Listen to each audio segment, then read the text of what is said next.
Welcome back to the channel, and again guys, we're working on this Nissan Micra 0.9 litre. We've got the engine management light on, traction light and everything.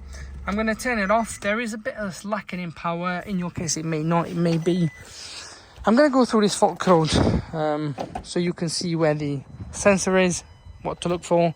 The fault code we have has been P012A TC pressure sensor and P0095 air temperature sensor. I'm going to show you exactly where this fault code sensor is and what you need to look out for. So on this engine, it would be, if you ask me, literally down here. This sensor, this one.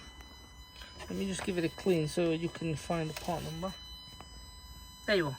So it's the Bosch 17026 1E070281. That's that long one further down, 0281, is your part number. So they could go faulty. I mean, you can certainly, again, like we've done. So if we do view data, so we're going to find out, and engine management, I'm going to put air temperature.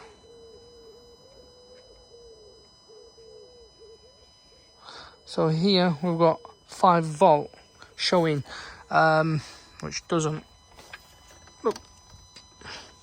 And if we were to plug things in, it should show us 2, not 5. 5 is well out, so you can clearly see that things weren't right.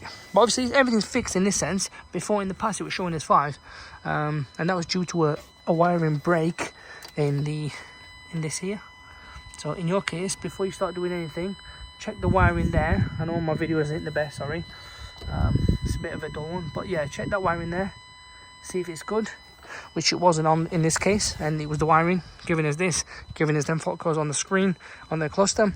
Managed to fix it and plug it in, done. But obviously that was the way we found out. We wasn't really sure if it was the actual sensor, but it turns out there is not enough voltage going.